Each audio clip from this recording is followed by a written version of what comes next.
నామానికి మహిమ కలుగును గాక.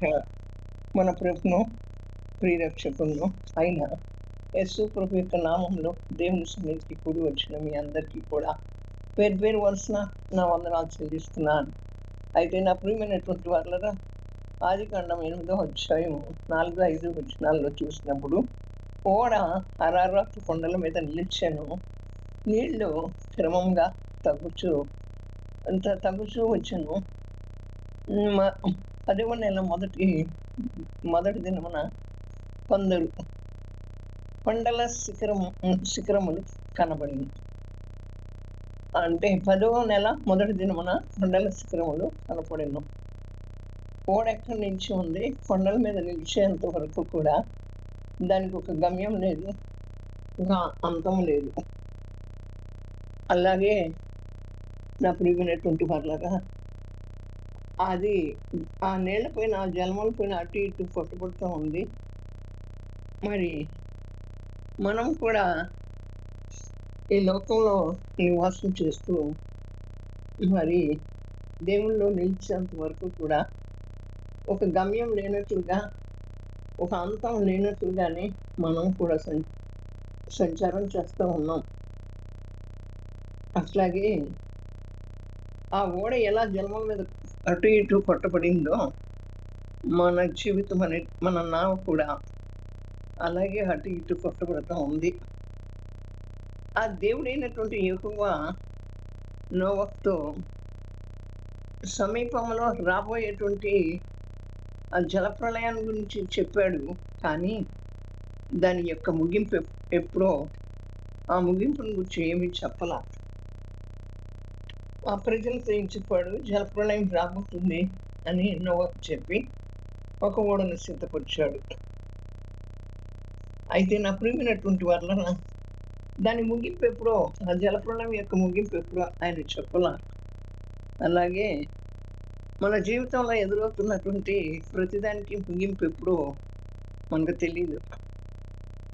దీనికి ఇక ముగింపు ఉందా, దీనికి ఇక అంతం ఉందా, దీనికి ఇక మరి ఎప్పుడు ముగుస్తుంది, ఇది నా బాధ ఎప్పుడు ముగుస్తుంది, ఎప్పుడు నా కష్టం తీరుతుంది, ఎప్పుడు నా సమస్య తీరుతుంది, ఎప్పుడు నా వ్యాధి తగ్గింపబడుతుంది, ఎప్పుడు ప్రతికూల పరిస్థితులు అనుకూలంగా మార్చబడతాయి, వీటన్నిటికి ఒక ముగింపు ఉందా అని చెప్పి అనుకుంటాం. దేవుని లేఖనం ఒకటి చెప్తా ఉంటుంది, అన్నిటి అంతము సమీపించి ఉన్నది. అన్నిటి అంతము సమీపించింది. అన్నిటి అంతము అంటే మన దుఃఖానికి, మన నిట్టూర్పులకి, మన బాధలకు, మన శ్రమలకు అన్నిటికీ అంతం సమీపించి ఉంది. అయితే ఇక దుఃఖ దినాలు ఉండవు. ఎందుకని, మనం ఆ పరలోక రాజ్యంలోకి వెళ్ళినప్పుడు అక్కడ ఏడిపోయినను, అక్కడ బాధ అయినా, కరువు అయినా ఏది ఉండదు. అక్కడ ఉద్యోగం లేదనో, ఇబ్బందిగా ఉందనో, అసలు ఆకలి దప్పులు లేని రాజ్యం అది. ఆహారం కొరతనో అక్కడ ఏది కలగదు. కనుకనే నా ప్రియమైనటువంటి వాళ్ళరా, మరి మనం అనుకుంటాం దీనికి ముగింపు ఎప్పుడు అని. దేవుడు మన సమస్యలకి ముగింపు ఇప్పుడు అని మనకు చెప్పలా. మన శ్రమలకు ముగింపు ఇప్పుడు అని ఆయన మనకు కూడా తెలియచేయలా. మన కష్టానికి ముగింపు ఇప్పుడు అని మనకి తెలియచేయలా. ఆయన రాకడి వరకు, మన పోకడి వరకు మనం అనుభవిస్తూనే ఉండాలి, శ్రమల గుండా నడుస్తూనే ఉండాలి. ఆ శ్రమలు లేని జీవితం క్రైస్తవ జీవితం కానే కాదు. శ్రమ అనుభవిస్తే మరి దేవునికి దగ్గరగా, మరి సమీపంగా వెళ్తూ ఉంటాం. అయితే నా ప్రియమైనటువంటి వాళ్ళగా, శ్రమల్లో సిరులు ఉన్నాయంట. అందుకని వీటికి ముగింపు ఎప్పుడో చెప్పలా. అక్కడ జలప్రళయానికి ముగింపు ఎప్పుడో దేవుడు నోవహుతో చెప్పలేదు. అలాగే మనం ఎదుర్కొంటున్నటువంటి వాటికి కూడా ముగింపు ఎప్పుడో దేవుడు మనకి తెలియచేయలా. అయితే ఇక్కడ అంటాడు ఆయన యొక్క విశ్వాసం, ఎవరి విశ్వాసమునకు, అది ఎవరి విశ్వాసమునకు పరీక్ష అంటే నోవహు యొక్క విశ్వాసానికి పరీక్ష. అది నోవహు యొక్క విశ్వాసానికి పరీక్ష ఎలా ఉందో మన విశ్వాసానికి కూడా పరీక్షే.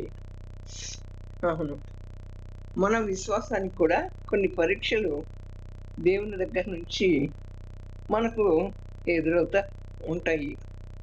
అయితే నా ప్రియమైనటువంటి వాళ్ళరా, అతను ఆ ఓడలోకి ఎక్కేటప్పుడు ఆహారాన్ని సమకూర్చుకున్నాడు. ఈ ఆహారం ఆ ముగింపు ఎప్పుడో చెప్పలేదు కనుక ఈ ఆహారం మనకు సరిపోతుందా?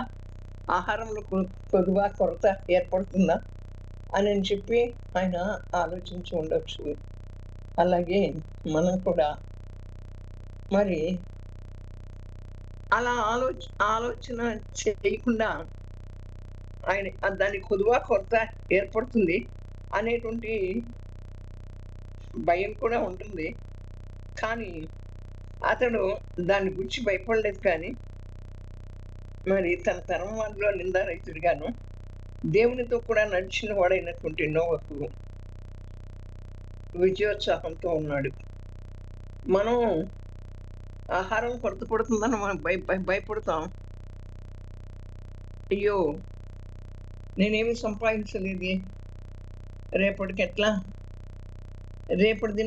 రేపటికి ఏ దినానికి ఆ దినమే మనం రేపటి గురించి మనం ఆలోచించి చింత చేసేటువంటి అవసరత లేదు. ఏ దినానికి ఆ దినం దేవుడు ఆహారాన్ని మనకు సమకూరుస్తాడు. ప్రతిదీ కూడా మనకు సమకూర్చేటువంటి దేవుడిగా ఉంటాడు. మనం ఏం చేస్తాం? భయపడతాం. అక్కడ నోవహు భయపడినట్లేదు, ఆలోచన చేసినట్లు లేదు. అంటే ఆయన దాని గురించి ఆలోచించకుండా దేవునితో నడిచాడు. దేవుని యొక్క కృపను పొందుకున్నాడు. దేవునితో నడిచి నోవహు దేవుని యొక్క కృపను పొందుకోవటమే కాకుండా నిందారహితుడిగా ఉన్నాడు. మనమైతే ఏం తిందుమా, ఏం తాగుదుమా, ఏం ధరిద్దుమా, ఎలా సుఖిస్తామా అని ఆలోచన చేస్తాం. బ్యాంకులో కొంచెం కూడా డబ్బు లేదే రేపటికి, మనం ఎలాగా అనుకుంటాం. కానీ మాకు ఉన్న కొంచెం డబ్బు సరిపోతుందా, మేము బ్రతికినంత కాలం మాకు ఇది అవసరాలకి సరిపోతుందా అని ఆలోచన చేస్తాం. కానీ మనం ఆయనతో నడవట్లా. అక్కడ నోవహు దేవునితో నడిచాడు, నిందారహితుడిగా ఉన్నాడు, కృప పొందినటువంటి వాడుగా ఉన్నాడు. మనము కూడా దేవునితో నడిచినట్లయితే, ఆయన కృపను పొందుకున్నటువంటి వారముగా ఉన్నట్లయితే వీటిని గురించి ఆలోచించక ఆయనని గురించి దేవుని గురించి ఆలోచిస్తూ దేవునితో నడుస్తూ ఆ కృప పొందుకుని నిందారహితులంగా మనం ఉన్నట్లయితే నా ప్రియమైనటువంటి వాళ్ళరా, అక్కడ ఏమవుతుంది? అక్కడ అంటాడు కదా, ఎవరు? నోవహు అంటాడు, నేను నమ్మిన వానిని ఎరుగుదును కనుక సిగ్గుపడను. నేను ఆయనకు అప్పగించిన దానిని రాబోచున్న ఆ దినముల వరకు ఆయన కాపాడగలడని రూఢిగా నమ్ముకొనుచున్నాను. ఎవరిని ఎరుగున్నాడు నోవహు?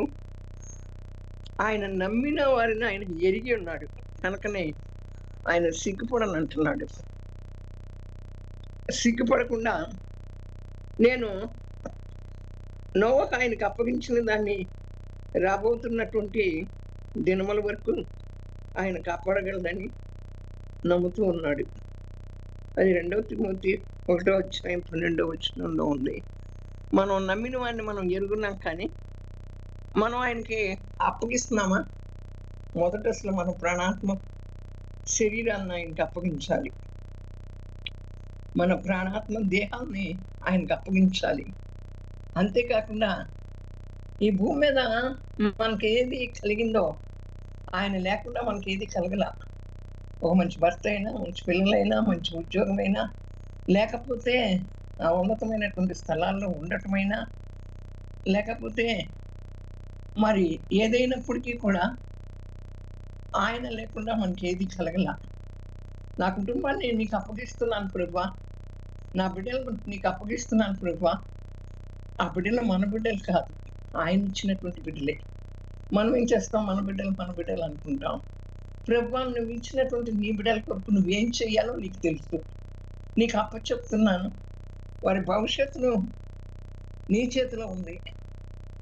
మా పిల్లల భవిష్యత్తు, మా భవిష్యత్తు మాకు తెలియదు, కానీ భవిష్యత్తు ఎరిగిన దేవుడు నువ్వు మాకు తెలుసు కనుక నీకు సమస్తాన్ని అప్పచెప్తున్నాను. నువ్వు నాకు ఈ లోకంలో ఆరోగ్యం ఇచ్చావా, ఆయుష్కాలం ఇచ్చావా, లేక ఉండడానికి ఒక ఇల్లు ఇచ్చావా, లేక చేయటానికి ఒక ఉద్యోగం ఇచ్చావా, అన్నీ ఇచ్చావు. వీటన్నిటిని కూడా నీకే అప్పచెప్తున్నాను. నువ్వు రాబో దినం వరకు కాపాడటానికి శక్తివంతుడైన దేవుడు అని నేను నిన్ను నమ్ముతున్నాను. అవును కదా. ఇశ్రాయేలుని కాపాడే దేవుడు కొనుక్కుడు నిద్రించు. ఇశ్రాయేలుని కాపాడేటువంటి దేవుడు కొనుక్కుడు నిద్రించక మనం నిద్రపోతాం, కానీ దేవుడు మాకు నిద్రించడు. నిద్రించకుండా మనల్ని కాపాడుతూ వస్తాడు. మన సమస్తాన్ని ఆయనకు అప్పచెప్పినట్లయితే ఆయనే కాపాడుతాడు.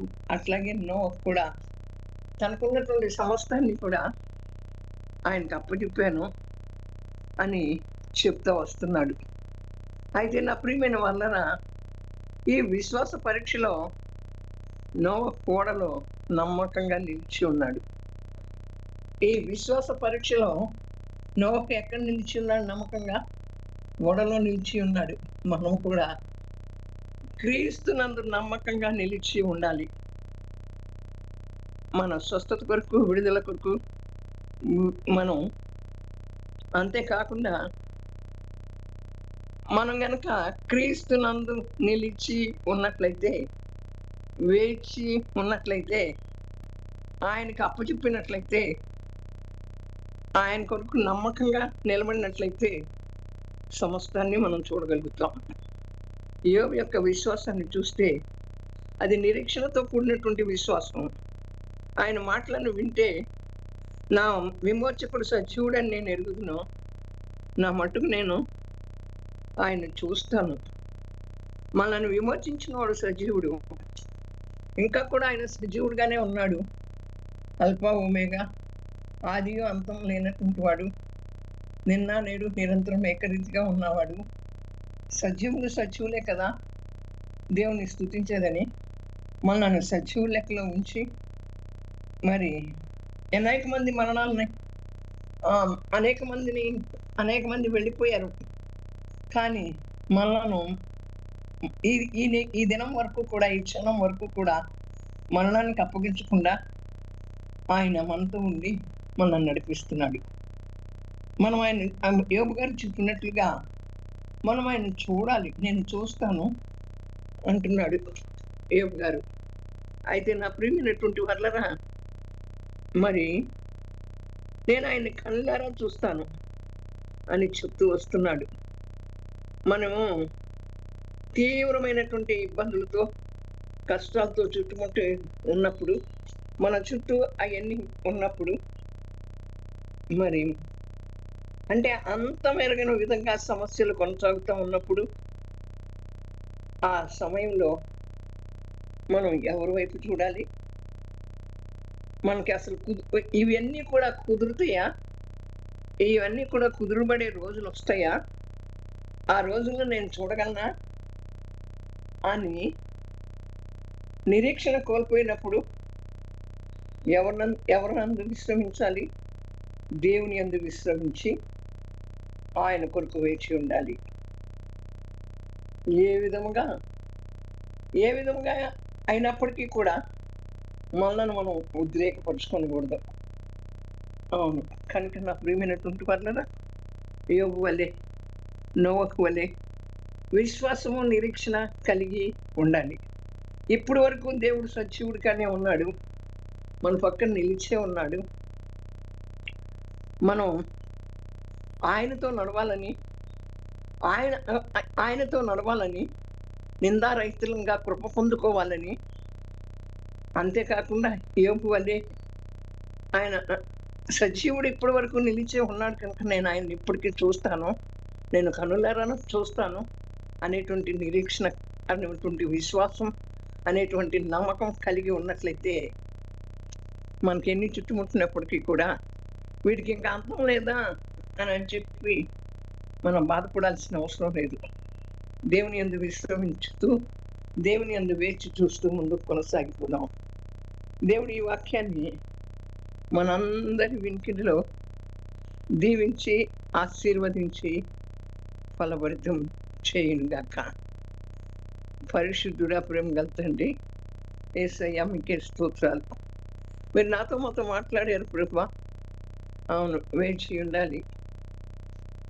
అవునయ్యా, నీతో నడవాలి. నీవు సజీవుడివి, నిన్ను చూడాలి. మాతో ఉన్నావు నీవని అట్టి నిరీక్షణ, అట్టి నమ్మకం మాకు ఉండాలి ప్రభువా. ఆ రీతిగా అట్టి నిరీక్షణతో, అట్టి నమ్మకంతో మేము కొనసాగించే భక్తిని చేయాలి.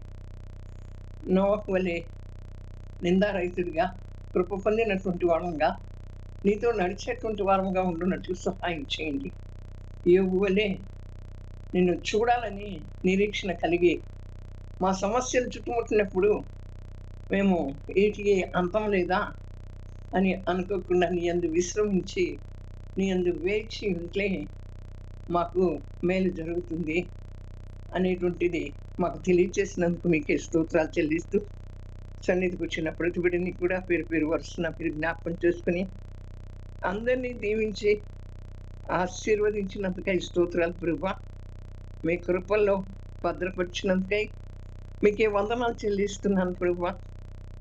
మీరే ఘనత మా ప్రభావాలు పొందుకోమని, ఈ రీతిగా మమ్మల్ని అందరినీ నిలబెట్టమని, వినినటువంటి వాక్యాన్ని ప్రభువా విడిచిపెట్టగా మా మనస్సుల్లో ప్రభువా అది మరలా మేము నెమరు వేసుకుంటూ దాన్ని జ్ఞాపకం చేసుకుని ముందు కొనసాగగలిగిన కృప దయచేయమని త్వరగా రానైనా యేసు ప్రభు యొక్క శక్తి కలిగిన నామంలో ప్రార్థించి పొంది ఉన్నాం తండ్రి.